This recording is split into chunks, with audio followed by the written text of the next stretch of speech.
Here we have some 55mm PWR cores we're going to be using as oil coolers. Material thickness a little bit thicker than the radiator for obvious reasons, a lot more higher pressure. You can see there it's 3mm instead of the 2mm, so obviously be using some 3mm plate. So the design for them will be really simple, there's not a lot to these. Be some radius tanks, so that's gonna suit the intercooling radiator we made. Obviously we're making some top caps just for the aesthetics to clean them up. And then be running some little fans on here. And then obviously making some little fan shrouds.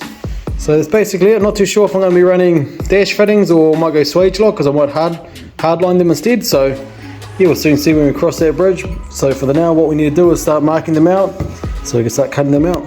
Our overall dimensions for our header plate. So we're 220 this way and 67-68mm that way. Put that at 68. So what we have to do, here goes the measurements, we have to take off because the material thickness is 3mm, we're going to take off 6mm aside, so that figure's now 62. And likewise with this one, 220, take 6mm off, and now 214. That's basically going to be it. Here we have the new tanks all cut out now, well 3 of them anyhow. We'll fit another one onto the side once we cut these ones off. Just a little quick reminder, so I've done it myself a few times on this, there's a couple rework tanks in there. Just mark out what you want to cut and what you don't want to cut. Because like I remember doing the intercooler, I went straight through that section there not thinking. Both sides went to fold again. Oh, that's right, I've whacked the air off that needs to be folded over. So yep, just always do quick references. Sometimes you do forget.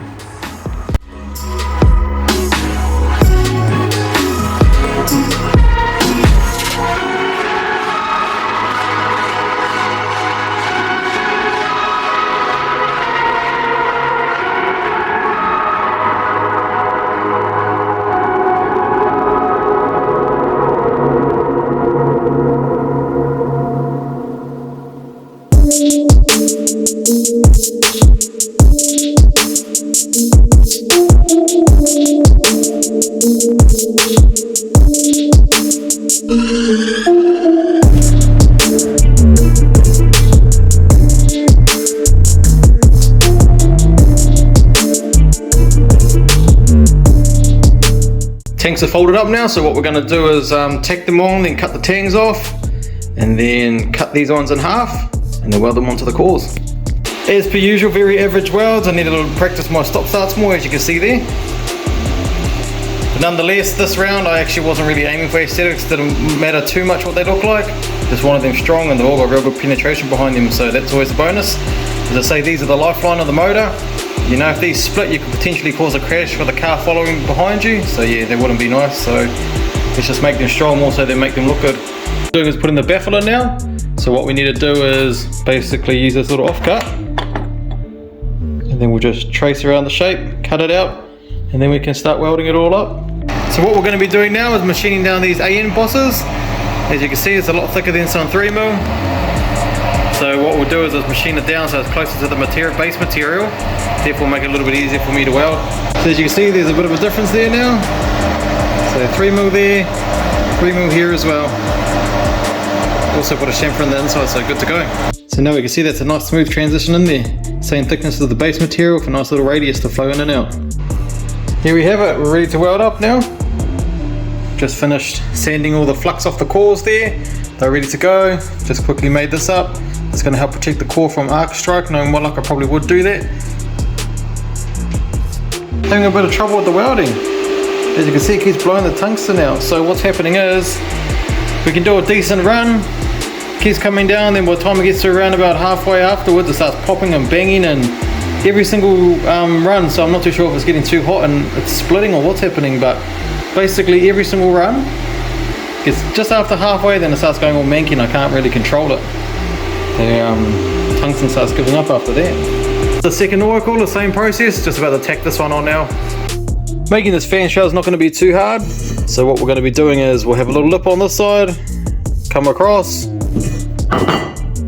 here obviously, back down and around, and that's really it. And then we'll hole in the center for the fan, and then we'll mark out our PCD for that, and the fan that's 150, the diameter is 150 and 4 holes in it. So all we need to do, the only real consideration is getting the height of the rivnut in the back right, so that will determine how high we have the shroud off here. Nearly at the final stages, so we're just marking out our fan shroud. Pretty simple really. So that's going to be the little overhang tab. There's the top of the core, obviously our center. This part here, that's where we've got to cut out, that's where our fan's going to be. We've got our 4 bolt holes there to bolt the fan onto, vice versa on that side. These little sides here will be folded on an angle, so that will lift it off the core so we can put rivnuts on there, and that's the way we're going to be able to bolt the fan on. And that's basically it. Then we're going to weld the shroud to the actual core. Ready to cut the center right now, so I put a little pilot hole there, that's just so we can put the jigsaw blade through. Just put a bit of tape on the jigsaw because last time I used it on the aluminium, it scratched it quite badly. These here are drilled out to 9mm because we're going to be using these 6mm rivnuts here. So the outside diameter of that is 9mm. So yeah, let's cut it out. What we're up to now is like you've seen on the other cooling cores I've done. The folder can't do a little lip, even with 10mm it struggles a bit. So we're going to put this 5mm lip on there. Going to use old school builder's hammer, reason being this one here's got the flattest surface compared to all my panel hammers, and actually doesn't dent it too much, but you'll see shortly. Here we have the lip hit over. It's not as bad as it looks, it's actually, yeah, pretty good. So we're just going to quickly linish that across with the row lock, and that'll be it. Then reverse the other side. Here goes our fan shroud laser cut by hand. Just got to tune up that circle in the middle, get a little bit more nicer. So what we've got to do is fold these two ends 90, the little tabs here 45. So what that does is that measurement there keeps the rivnuts, well you'll see soon, off the core. But yeah, it all makes sense very shortly in the next slide. Got to fold the last 45 tab now. And here we have our little fan shroud. She's good to go now, so basically put it onto the core, weld them up, weld that along there, weld those little angles there, and that's it, she's done. And there we have it, here's the oil coolers all done. Average welds as per usual. There's only one thing left, and that's to weld those on. Those are going to be the mounting bosses. I just don't know what orientation we're going to have them. But for the now, they're all done. So here goes our Menke welds. Gutted as. Here's our divider plate, as we've seen before, but I figured out what it was in the end. Well, a few people messaged through and said, bro, get rid of that little Pyrex cup, and sure enough, went back to this pinky after they've all been welded, had a practice, and that's it, look at that tip. So I probably welded for, on 120 amps, maybe about 15 minutes straight, sweet as. So I got to show that's what it was in the end. Yeah. Here's the back side of them. My fan shrouds are on. Look, something like that.